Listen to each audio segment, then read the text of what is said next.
Diana said, and as Diana said, please, please don't interrupt each other. And if there is something where I think a candidate needs a chance to respond, we'll give you 30 seconds to respond. But we also just want to really hear from the two candidates on your priorities and your vision for the future for your district and so forth. So we'll do that right now. All right.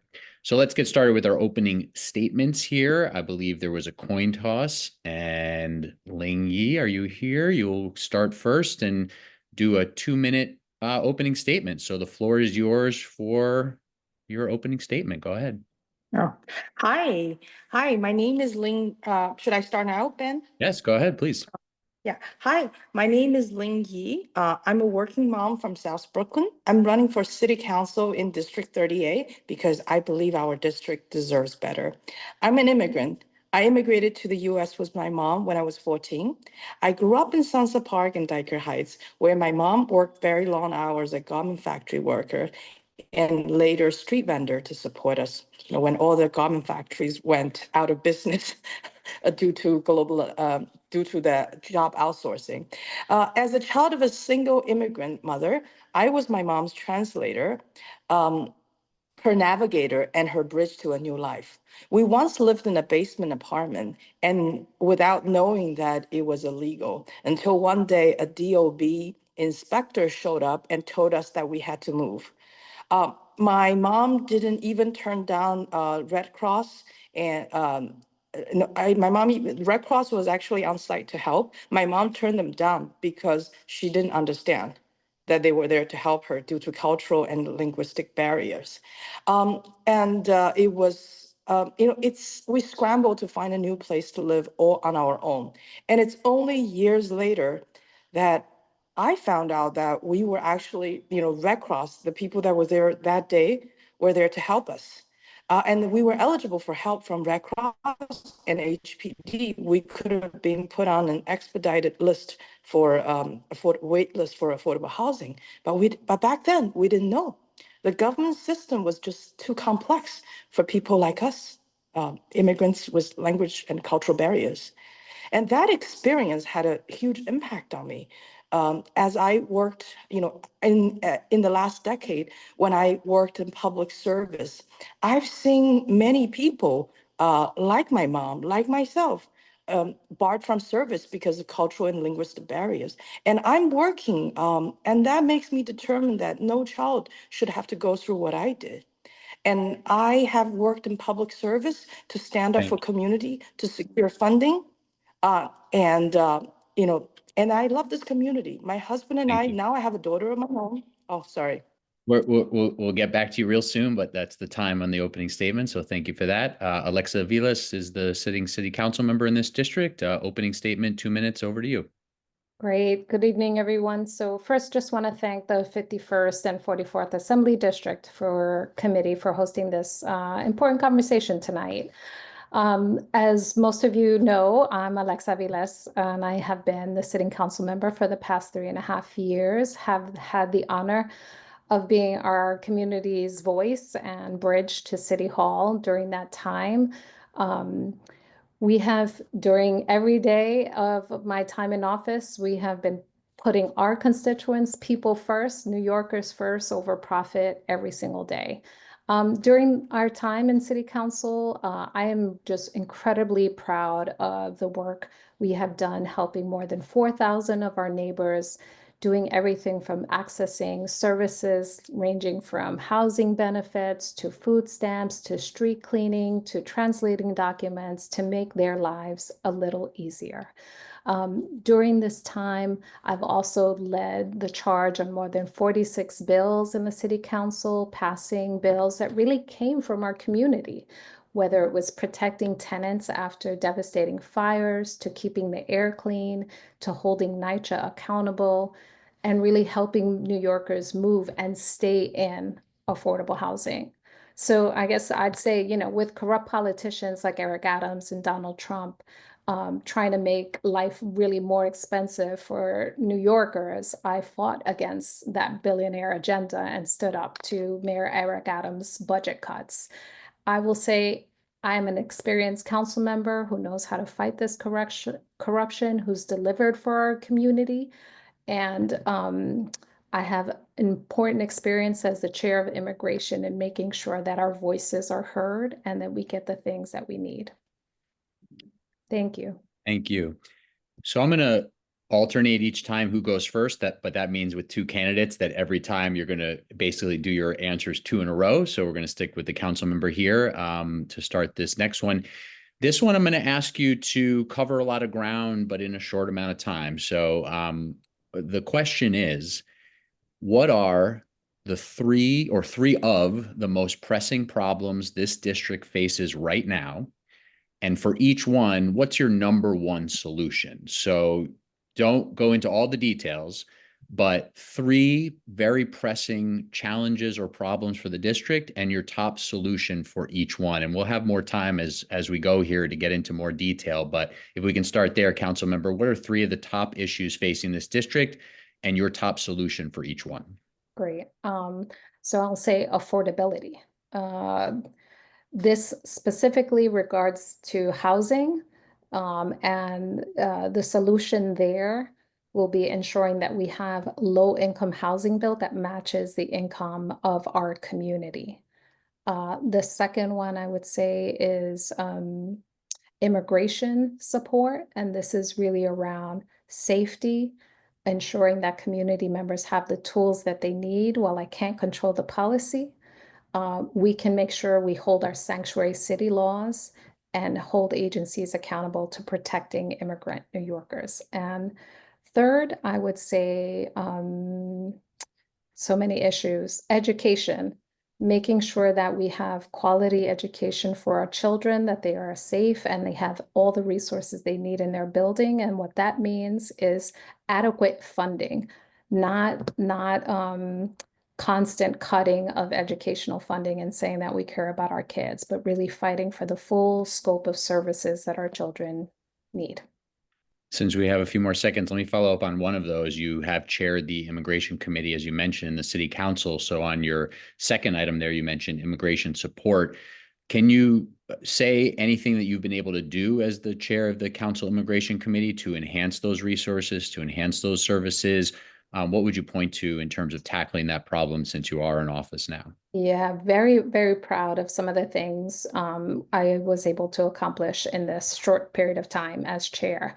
I will say I secured the largest increase in investment in adult literacy. This is critical for immigrants to learn how to speak the language, to be able to navigate our system that is very complex and challenging. I'll also say we have been fighting really hard to protect sanctuary city policies, and we are accomplishing that. And right now we are actually suing the mayor, who is attempting to put ice on Rikers. There's so much more. Thank you. Thank you for the follow-up. Ms. Ye, let's turn it over to you. Three of the top, they don't have to be the exact top, but three of the top challenges facing this district, and what's your top solution for each one? Yes. Well, my top one, my first one is also affordability and housing crisis. We have a housing crisis, especially in District 38. People live on top of each other. We have a lot of two-family homes that are illegally subdivided into six, and that, that has like 6 or 7 families living in it. And then they're not counted in the census. We have a census undercounting problem that leads to all these problems that come in the district. That undercounting in census leads to allocation of resources. And then the solution that I have for housing is increase the supply. And not only we need 100% affordable housing built on public land, we need a practical, realistic solution to increase supply of both market rate housing and also affordable housing. And I see that as negotiating with the developers to get a higher. We're going to come back to housing, and I want you to have enough time to get to your other two issues. Okay. So go ahead on to number two. And then number two is public safety.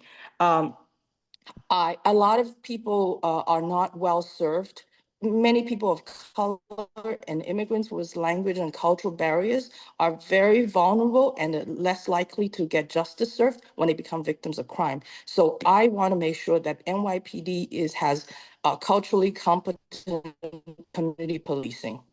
And then the third one, yes, is also education, is practical solutions funding for our schools. Allocation of funds. We have schools that were overcrowded. We had a school overcrowding problem, and then SCA came in after years of severe overcrowding. SCA came in and built new schools. That's before COVID. And then after COVID, demographics shifted. Now some of the schools that are newly built now are under, they're under enrolled, and we need to look at the solutions, such as within the schools that are under enrolled. Let's get funding for those schools to get some special programs in because there's space. And then we also need to look, futuristically, in a predictive model, what are the seats that are missing? So we. Thank you.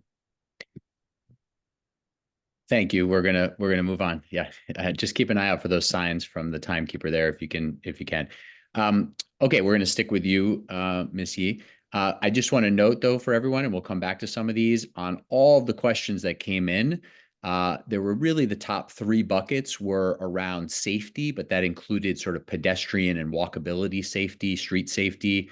Another was housing and affordability, which we'll come back to in a moment, like I said. And then there was also a broad bucket of people asking questions about why there are so many shelters in the district and how to move away from shelters and have more housing. And those were three of the biggest buckets that we got questions on. So you hit on some of those already, and we'll get to more. So let's continue on housing, Ms. Ye. So let's continue with you. Say a little bit more about the details of your housing plan. You started to get into that in your prior answer there, but what policies or other measures would you support to improve housing affordability in the district?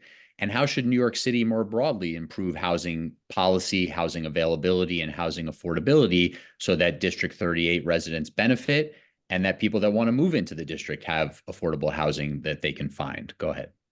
We have, first of all, we really have a supply issue. We have a lack of supply of both affordable housing and market rate housing. We have people sitting in shelters for years, 2 to 3 years. I meet shelter residents that have a voucher that enables them to rent housing at market rate, but there's no supply.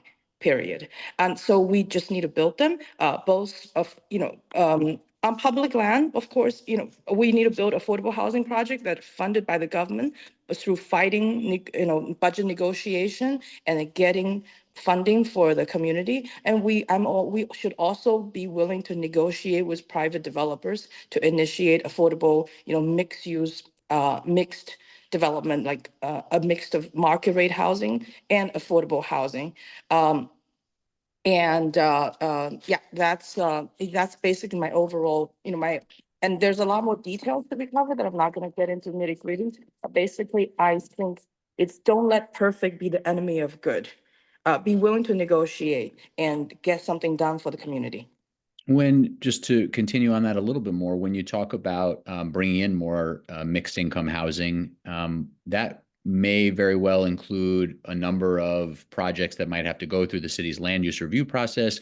There's also ways that a council member can work with the city planning department and the mayoral administration, as you know, to sort of look at a rezoning of an area, a section, a neighborhood, a community area, a corridor of the district. Do you have anything in mind in terms of how to advance more projects to increase housing supply in the district that would be more than just a one project at a time type of process? Well, we look, the city of yes was just passed.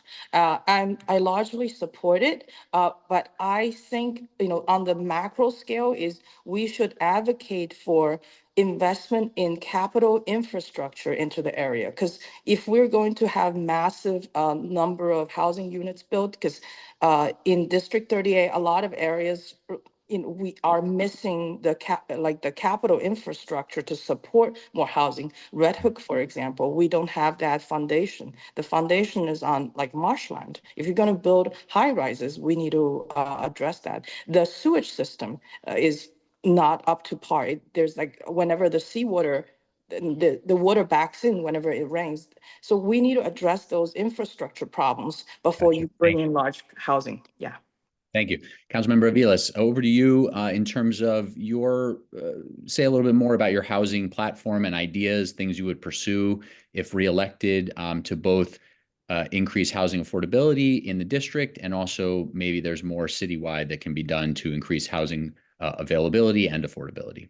Sure, sure. So I guess I'd start by stating we've built over 400 units of affordable housing in District 38, and we're recently listed as one of the top 10 creators of affordable housing in the 5 boroughs. A history that District 38 had not been producing much of any housing at all. Obviously, we have a long way to go as a district and as a city.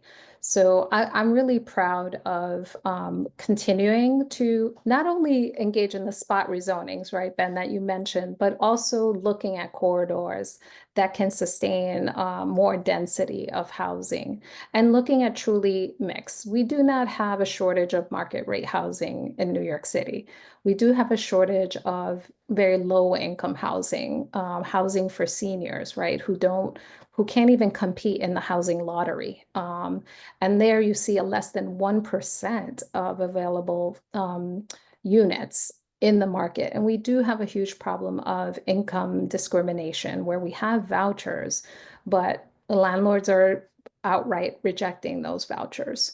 So I think, obviously this is a complex issue, but part of what we have been able to accomplish through the City for All, which was the complement for the City of Yes, is inject $2 billion to capital money, both for infrastructure and $2 billion for a bunch of affordable development programs that are for homeownership opportunities. Oh, I see I'm running out of time.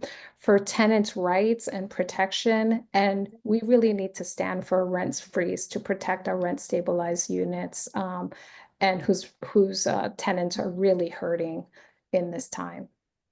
Just quickly to follow up, I hear your point about the need. I think the numbers bear out the need for more units at lower rents, but I do think most housing experts agree there is also a need for more supply at all income levels to ease the pressure on lower income. 100%. And we certainly have a supply issue. You mentioned potentially corridors. Any one or two in mind in the district that you think could be? Yeah, there's definitely, I think we have a 65th Street corridor that is was primarily industrial, has been flipping to very commercial, that looks like could bear some development. I think we're open to looking to those places. Okay. And the zoning is very distinct and diverse in the district. Right. Yes, it certainly is. So let's move on to our next question, but we're sticking with you, council member, here. So I mentioned that a lot of the questions that came in did deal with street safety, pedestrian safety, bike safety in the district. So I'd like to hear from each of you, starting with you, council member, what your thoughts are on how to improve street safety in the district when it comes to walkability, safety for those riding bikes, safety around things like e-bikes being ridden in the district, and your general approach to the issue, one. But then as part of the answer also, if there's specific changes you would pursue, whether it's citywide policy or project specific to the district. So this is generally about street safety, pedestrian safety, bike safety, broader policy solutions, but also any specific projects you might want to name. Yeah, I guess I'd first start by saying the recent administrative change of offering not offering giving criminal summonses to bikers who are running red lights or what would be considered a traffic ticket or a traffic violation to a driver is absolutely wrong, and that needs to stop. So I hope the administration will change that. We are very much opposed to that policy shift. Really, the city needs to really invest in its infrastructure development around creating safer streets. So whether it's, I feel like DOT puts a lot of projects on the table and partially funds their implementation. So we need the curb bulb outs. We need daylighting, real daylighting, where there is actually infrastructure in those spaces so that cars don't park. It's not a personal parking for folks. That would go a long way to protect pedestrians and bikers and e-bikers alike. So universal daylighting is something I support and we need more of. We need lights that actually provide more time. We have a lot of seniors in our community. They need more time to cross the streets, particularly when we're a deluge with trucks. We need to implement the legislation I passed around doing a new truck route and making sure trucks really pose a serious hazard because of all the blind spots. And in New York City, streets are really vibrant. So we need to make sure that we implement a truck route that is rational, that we can get trucks and move them off of residential streets that are quite frankly really destroying infrastructure because the streets can't sustain the weight of those trucks. Time is up. Thank you Thank you. very much. Okay. Ms. Ye, will come to you. General approach to street safety, pedestrian safety, bike safety, any citywide policies or any specific district projects that you support in this theme? Yeah. One thing I've noticed is that we often have delivery trucks block bus lane here in District 30A. And when that happens, bus cannot load passengers safely on the sidewalk. Passengers are often unloaded onto the bike lane, and that creates a very dangerous situation I personally actually helped someone who was hit and took them to ER, and that's dangerous. And also, sometimes the bike is speeding. They're going too fast. And then we have maybe, because now the bike, we're in a new era, there are many different types of bike. Some of them are very heavy, are capable of going very fast. And then when they hit pedestrians, it can really hurt. In some cases, can even cause death. But then these bikers don't have insurance. People who are hit, unlike being hit by a vehicle, there's really no way to get compensation because no insurance coverage.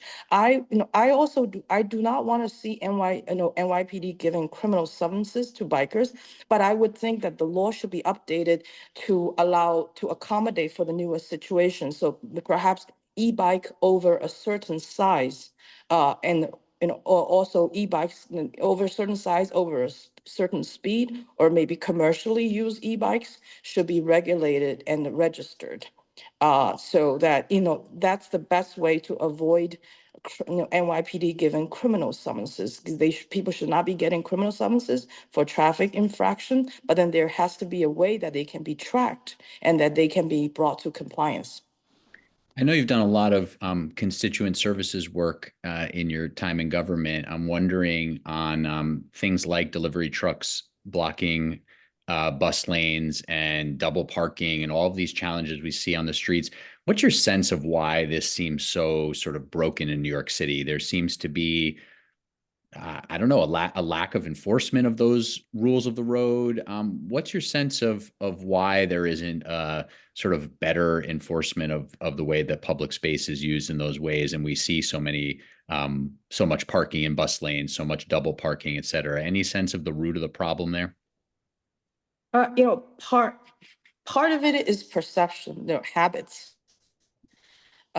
Bad habits spread easily. So if we need to reward good people with good behavior and punish the most egregious bad actors, so that a good habit can spread. And then, yes, speaking of enforcement, yes, we don't have enough resources. So 72nd, where this is like the problem is worst, for example, in Sunset Park, 72nd precinct, for example, I think there's only a handful of officers in the traffic department, and then the precinct is responsible for three or four very busy commercial blocks, stretching a few dozen blocks. So we need more resources, Thank you. and then which goes back to, yeah. All right, let me move on to our next question. Thank you for those additional thoughts. We're going to stick with you, as you know. This is actually an individualized round of questions, so a separate question for each of you, again, based on questions that came in from constituents in this district. So, Ms. He, there's a lot of concern, it seems, about donors from outside the district who are supporting your campaign. What do you say to voters in the district that are concerned that a lot of the support for you is coming from outside the district, wealthier interests, other interests who are opposed to Councilmember Avilés and looking to unseat her and are putting money into the race to support you from the outside? Well, I want to be clear that my support comes from the community. The vast majority of my donations are small donations coming from in-district or coming from New York City residents. I have many community stakeholders supporting me, and some of the, they're and people support me because they want a practical candidate bringing practical solutions to everyday bread and butter life. I'm sorry, everyday bread and butter issues. Mhm. Okay. And any message for those that are concerned about the other support? Oh, okay. I assume you're talking about the New York Solidarity Network endorsement? In part. Yes. So, okay. I think this group support me because I stand against discrimination of any kind, be they anti-Semitism, Islamophobia, anti-Asian hate, bigotry against people of color or immigrants. Because I believe that city council should be primarily focused on budget negotiation, not on international politics, which the city government has no control over. And I want to stand, my platform is to bring community members from different backgrounds together and to bring down the temperature. And however, I don't agree with actions of many of our leaders that have been pitting communities against each other, which only makes us less safe. We all share this community. For those of us who live here, we should, try to share it and be together. Okay, thank you. Councilman Avilés, back to you. So one of the questions that seems to be a little bit of a concern from a few people individually for you is some of your vocal support for significantly decreasing police funding, NYPD activity. So wondering what your current stance on the size and the scope of the NYPD and its budget is, how you'll be approaching that in the current city budget cycle, obviously is in the executive budget season right now, and if you're still calling for a significant scaling back of police funding and police activity, and if so, what you would do instead to foster safety there. Go ahead. Yeah, thank you. Thank you. So I guess I'll start with, safety is a larger bucket, right? Safety is both the street lighting, it is services for people with mental illness, right, who are on the street and unserved. It is many things. So communities that are safe are communities with the most resources. And so that means we need a comprehensive approach. Um, Trying to toss police to address every social ill clearly hasn't worked. It's not working. And so we need to be smarter about our resources. I will say the agency burning through $1 billion in overtime and only solving probably, what is it, 39% of crime. It's not a good use of public taxpayer dollars. If we have a mental health issue, we can spend actually money on ensuring that the response to that is appropriate and comprehensive. So rather than cutting mental health beds, we should be investing in making sure the mental health infrastructure to support those folks, right, who actually comprise a huge number of people that are detained in Rikers Island. So what I'm calling for is a smarter approach, a better and more humane use of taxpayer dollars that isn't just a one size fits all. There is a role for police, but having police try to solve every social ill is just not, it doesn't make sense. And so we need to make sure that we are putting our money where we are getting evidence-based solution programs and real solutions to some of the problems. And we don't do that. We have a haphazard system of time is up. So Yeah, and in just 20 to 30 more seconds here, is this a priority for you in the current budget negotiation? I know it's not a particularly live issue for the city council writ large, but you've often been among a number of council members who've made this a priority. Are you still fighting for moving some resources away from the police department and putting into these other services that you mentioned? yeah, I will definitely fight for, like, we are running a crisis to care campaign, which is really asking for mental health investments. Like, I'd rather see investments move away from malpractice lawsuits and unending overtime to actual programs like expanding Be Heard and getting peer educators out in the community. So yes, we look at that accountability across every agency, and NYPD is also one of them. Okay. Moving on to our next topic. This is for both of you, but we'll keep it with you, council member. Obviously, many in the district are interested and making voices heard around the future of the Brooklyn Marine Terminal. This is an ongoing set of proposals about what to do there. Say a little bit about your vision for where this project should go, what you want to see as the sort of balance of the components of it, your biggest concerns right now about the future of the project, and where you want to see it end up. Go ahead. Great. Thank you for the question. So this takes a lot of my time. So, I think what I would like to see is a real robust engagement process with the community, and a process that is, I would say, robust in that it shows the feedback loop from where there is community input to kind of where we're going. I will say there is major consensus pretty much across the various communities this property spans, that there is commitment to a working waterfront, to a modern port facility, and really to an economic development project there that can deliver good jobs to the surrounding community, and to utilizing that port, maximizing its use, both to get trucks and cars off the street, but also for good paying jobs. Now, what I would like to see is a process that really prioritizes that component, and where there is real public investment, because the city says this is a historic opportunity and that this port is incredibly important. So we want to see that prioritized, and we want to see a vision that includes all kinds of economic development activity on that port.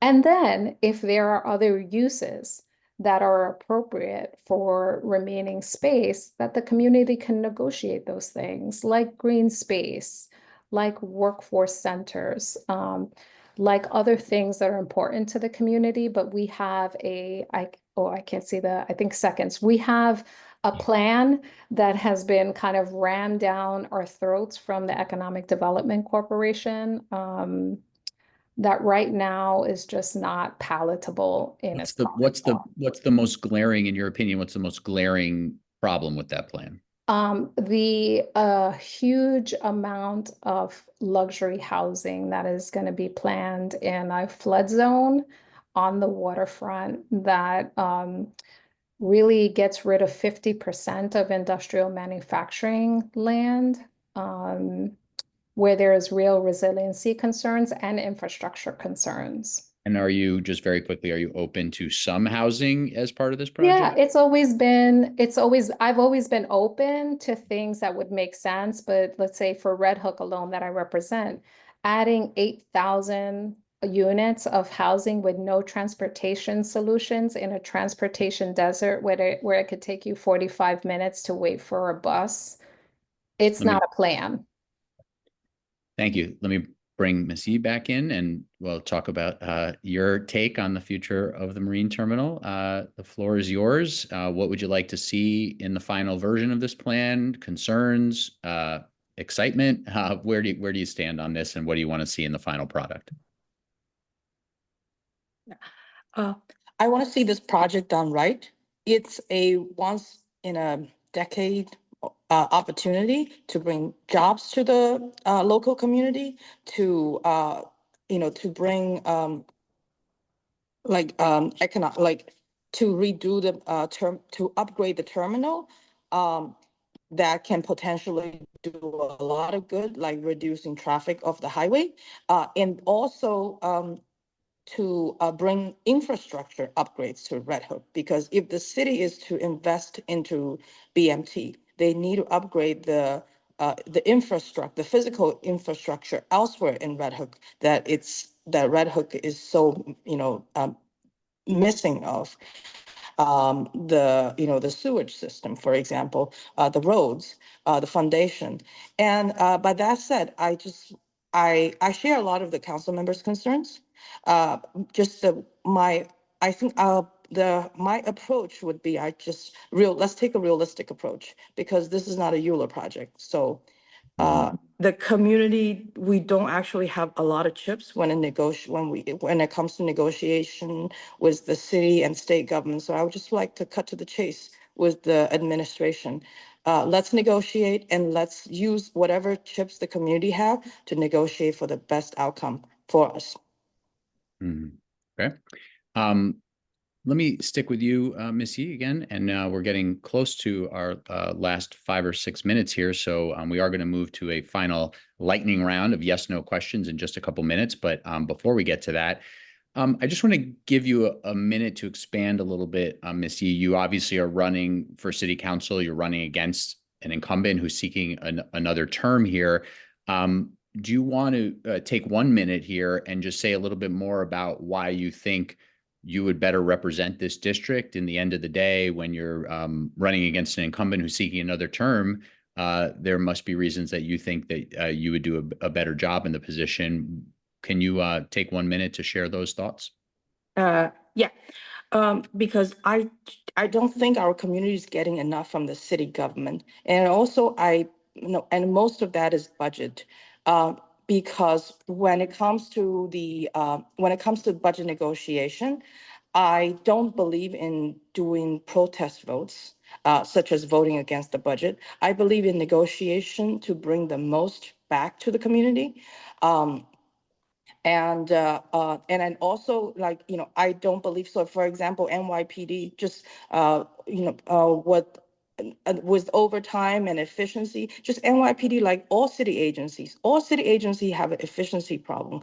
I would just like to be on top of that to negotiate to get the best outcome for my community. We are missing a lot of resources, and we have crisis. Okay. Councilmember Avilés, let's give you 1 minute. You obviously are seeking another term. You talked a little bit in your opening statement about some of what you've done in the role, but particularly on this case about budget and resources. Why don't you take a minute to talk about your theory of the case for reelection when it comes to resources and the budget to your district? Sure. So thank you so much. I mean, I'm very proud of the work that we have done, and particularly proud of voting no on Eric Adams' budget, which basically took a hatchet to public education. It took a hatchet to social services that our community needs.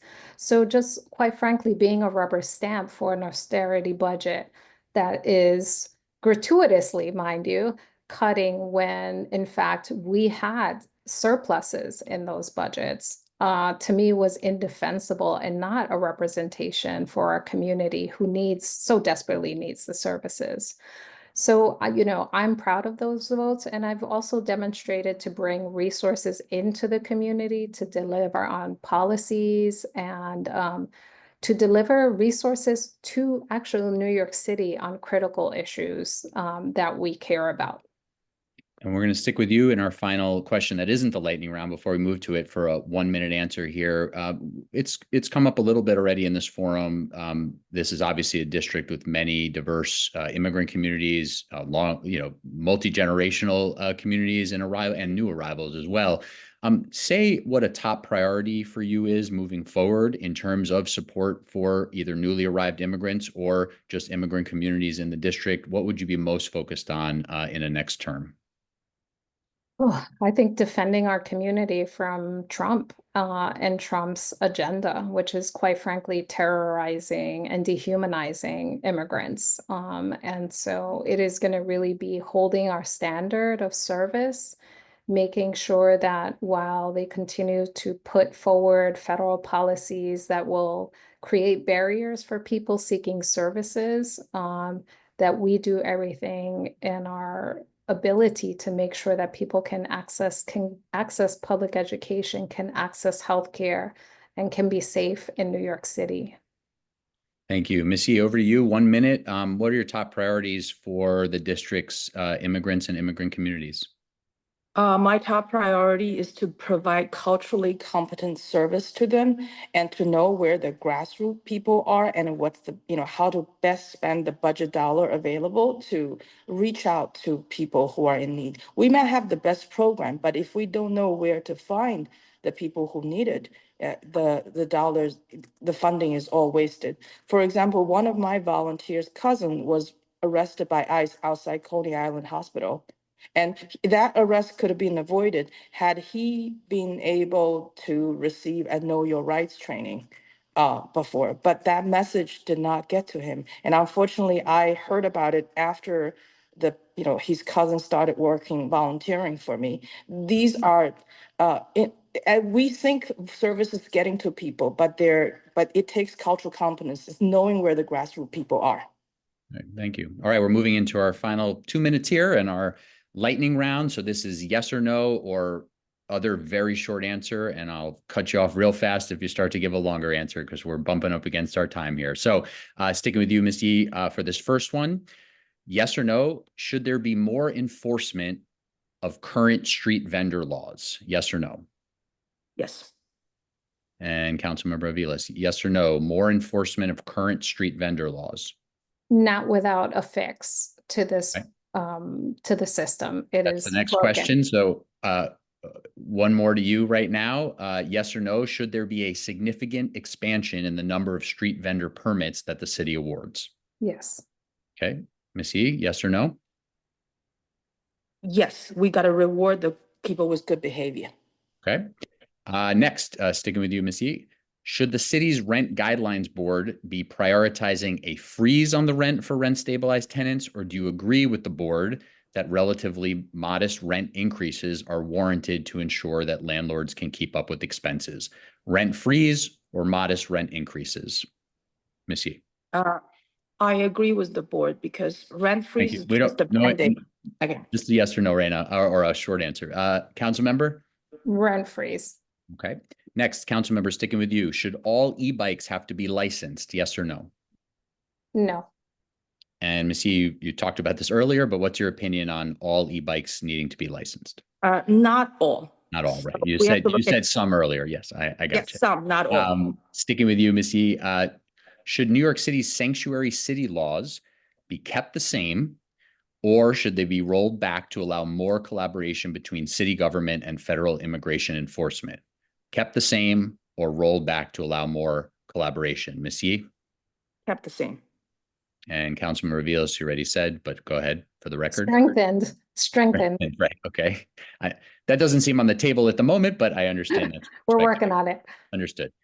Sticking with you, council member, what's one specific, again, very short answer here. What's one specific capital project you would prioritize for the district's infrastructure if you're in office moving forward? Unlimited budget? Sure. Oh, I just made it really hard. I was thinking a street redesign or a small park thing or a new school somewhere, but whatever you want to choose. I would say a full park what is it? Refurbishing. I've been working my way through all the parks in the district, and there are still 3 parks that are on my hit list. So right. I would love the money for those 3 parks. Okay. Misty, what's one capital project for the district that you would really prioritize? I would like all the parks.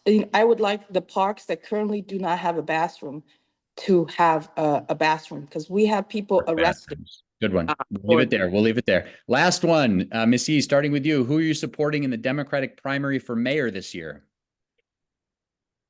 I haven't found my top one yet. I have a list of, I have a list that I would rank. Go ahead. I haven't decided, I haven't decided the order of. All right. Who are your of the- top two or yeah, three? Top two, that's really difficult, but, I thought you said you I, had a group no, that you were I have a choosing. group that I haven't decided the ranking order yet, and yeah, I haven't, because there are a lot of. You don't want to name names. All right. Yeah. Councilmember Avilés, do you want to name names?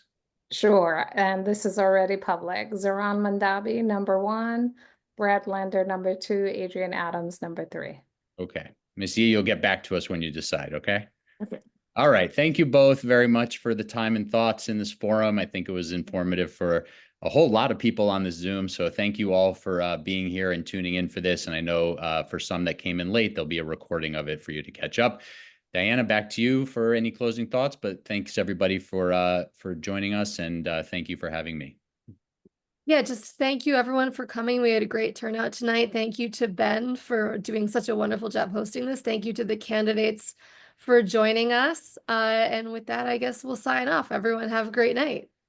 Good night. Thank you. Thank you.